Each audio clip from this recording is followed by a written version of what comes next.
বাড়িতে কালী পুজো, তাই আগের দিন আলপনা দিচ্ছিলাম। আলপনা অনেক ধৈর্যের কাজ, অনেক সময় লাগে দিতে।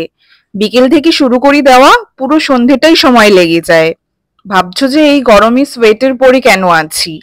এই পুজোটা হয়েছিল জানুয়ারিতে, তাই তখন অনেক ঠান্ডা ছিল।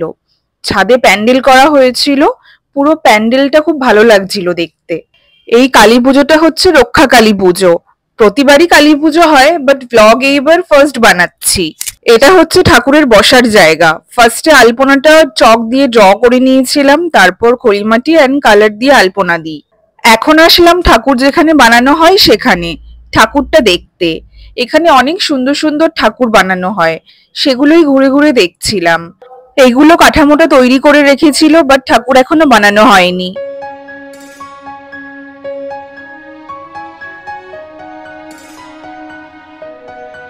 এই ঠাকুরগুলোকে ডেকোরেশন করছিল। এটা হলো আমাদের ঠাকুর। এই শাড়িটা মায়ের জন্য কিনে দেওয়া হয়েছিল, ওটাই ওরা পরিয়েছে। দেখো মায়ের মুখটা কি সুন্দর বানিয়েছে ওরা। তারপর চপের দোকান থেকে সবার জন্য চপ কিনে বাড়ি গেলাম সন্ধেবেলা টিফিনের জন্য। পুরো আলপনাটা কমপ্লিট করার পর এরকম সুন্দর লাগছিল দেখতে।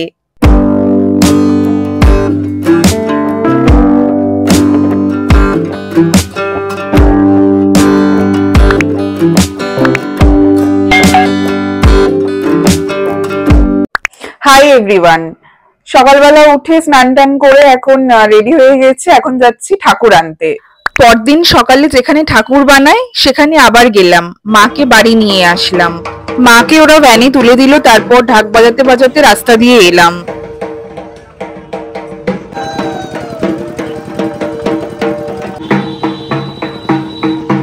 নতুন বউকে যেভাবে বরণ করে বাড়িতে প্রবেশ করানো হয়, ঠিক সেরকমই মাকে বরণ করে বাড়িতে প্রবেশ করানো হলো।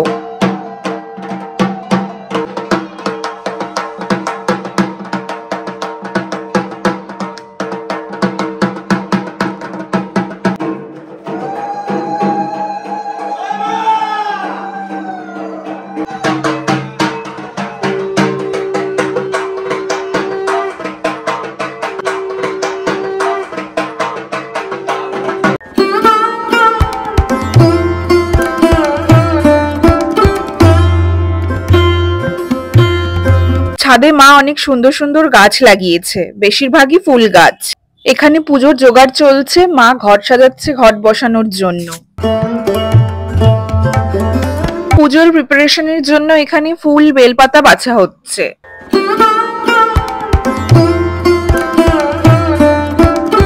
এখানে মায়ের ভোগের জন্য সব আয়োজন হচ্ছে, সবজি কাটা, 5 রকমের ভাজা, আরো যা যা দিতে হবে সেগুলোর জন্য প্রিপারেশন চলছে। এখানে দূর্বা বাছা হচ্ছে। এটা হলো রান্নার জায়গা, এখানে রান্না করা হবে। পুরো জায়গাটা ঘিরে দেওয়া হয়েছে যাতে রান্না করতে রান্নার দিদির কোনো প্রবলেম না হয়। এখানে দেখো সব বাসনপত্রও রাখা আছে। রাতের জন্য রান্না হবে, যেটা ভোগে হবে, এন্ড সমস্ত লোকজনের খাওয়ার জন্যও রান্না হবে। Hello everyone, welcome back to my channel, welcome to a new blog. আজকে বাড়িতে কালী পুজো, আজকে উপোস করেছি, অঞ্জলি দেব। কালকে তোমরা দেখতে পেয়েছো আলপনা দিয়েছি, ঠাকুর দেখতে গেছিলাম, সকালেও গেছিলাম ঠাকুর আনতে। কি করছি না করছি সবই দেখতে পাবে তোমরা, সাথে থেকো। ওপরে যাব এখন, পুজো স্টার্ট হবে। এখানে আমি মাকে মালা পরাতে যাচ্ছিলাম। আজ উপোস করেছি, কাল রাত 12টার পর থেকে কিছু খাইনি। ঠাকুর মশাই এসে গেছে, দেখছো পুজো স্টার্ট হয়ে গেছে। এখানে দেখছো জলের মধ্যে দিয়া এন্ড গোলাপের পাপড়ি দিয়ে খুব সুন্দর করে সাজানো হয়েছে। এটা হলো মায়ের বরণ ডালা। ফল কেটে দেওয়া হয়েছে, সব রকম পিঠে দেওয়া হয়েছে মাকে, ঘিয়ের বোতল, আরো যেগুলো পুজোয় লাগে সেগুলো সব সাজিয়ে দেওয়া হয়েছে কালী মায়ের সামনে। পুজোর ঢাক, কাসর, ঘন্টার সাউন্ড ভীষণ ভালো লাগে।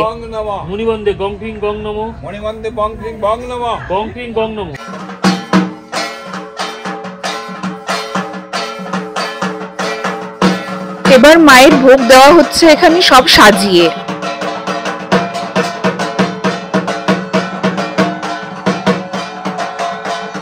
মায়ের ভোগ দেওয়ার পর মায়ের খাওয়ার সময় এভাবে কাপড় দিয়ে ঢেকে দিতে হয়।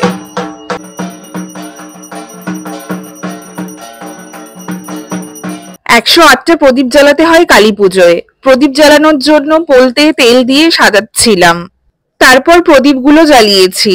বাট 108টা প্রদীপ সবাই মিলেই জ্বালিয়েছি।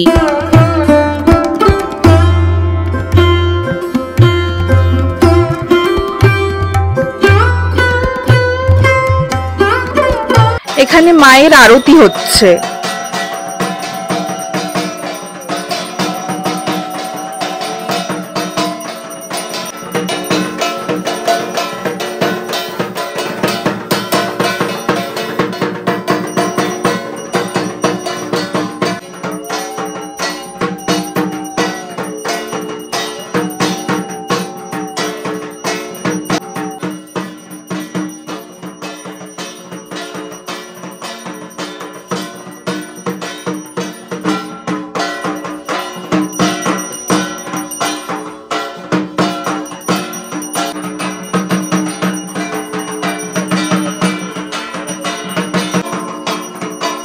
আরতির পর সবাই মিলে অঞ্জলি দিচ্ছিলাম।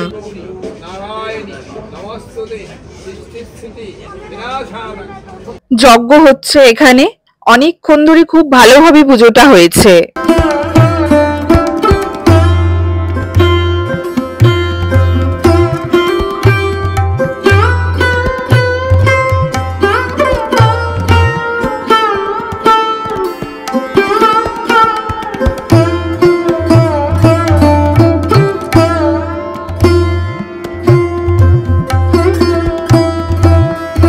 পুজো শেষ হয়ে গেছে।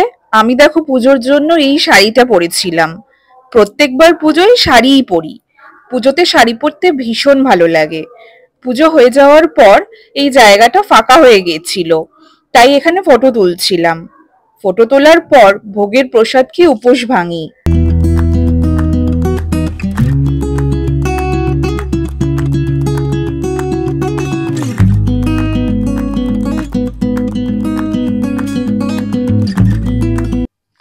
পুজো পুজো সব হয়ে গেছে। ঠাকুরকে ভোগের খিচুড়ি দেওয়া হয়েছিল, লাবড়ার তরকারি, শাক, তারপর চাটনি, পাঁপড়, মিষ্টি, পায়েস, লুচি, তরকারি, আরো অনেক কিছু দেওয়া হয়েছিল। ভোগের প্রসাদ একটুখানি খেয়েছি, আর সবার জন্য করা হয়েছিল খিচুড়ি আর লাবড়ার তরকারি, সেটা অল্প একটু খেয়ে তারপর এখন অনেক রাত হয়ে গেছে, সব গোছগাছ করে এখন রুমে চলে এসেছি, ঘরে। এখন রাত 2টো বাজে। এখন ঘুমিয়ে পড়বো, প্রচন্ড টায়ার্ড লাগছে। কালকে আমিষ খাওয়া দাওয়া, আর সন্ধেবেলা আমরা যাব হচ্ছে বিসর্জনে গঙ্গায়। আজ পুজোর পরদিন সকাল। এখন দধিকর্মা হবে, তাই ফল কাটা হচ্ছে। দই মিষ্টি ফিষ্টি দিয়ে মাখা হবে।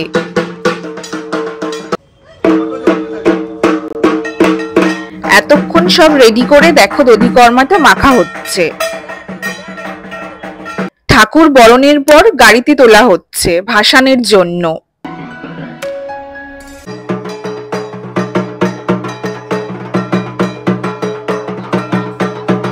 এসে গেছি ঘাটে বিসর্জনের জন্য। আজকে অনেক বিসর্জন হচ্ছে এখানে পরপর, তাই ঘাটে ভিড় ছিল। এত ভালো করে পুজো হওয়ার পর বিসর্জন দিতে সত্যিই খারাপ লাগে, বাট একটা জিনিস ভালো লাগে যে আসছে বছর আবার হবে। মাকে সবাই মিলে ধরে এখানে নামানো হচ্ছে।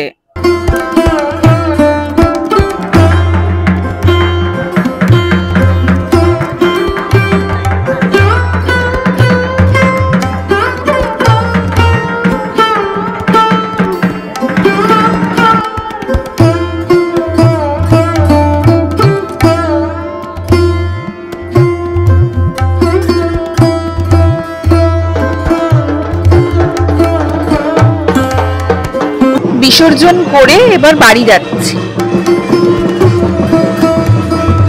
আবার ওপরে আসলাম বিসর্জনের পর মুখ মিষ্টি করার জন্য। বোঁদে আনা হয়েছে, বোঁদে খেলাম। বাট ঠাকুরের জায়গাটা ফাঁকা দেখে খারাপ লাগছে একটু। এই 2 দিন ধরে মা এখানে ছিল। আজকের ভিডিওটা এই পর্যন্তই। আশা করছি আজকের ভিডিওটা মানে পুজোর পুরো ব্লগটা তোমাদের ভালো লেগেছে। ভিডিওটা ভালো লাগলে আমার চ্যানেলটাকে সাবস্ক্রাইব করে দিও, কমেন্ট করে জানিও কেমন হয়েছে, লাইক করে দিও ভিডিওটায়, আর শেয়ার করে দিও বন্ধুদের সাথে। দেখা হচ্ছে পরের ভিডিওতে। Bye bye.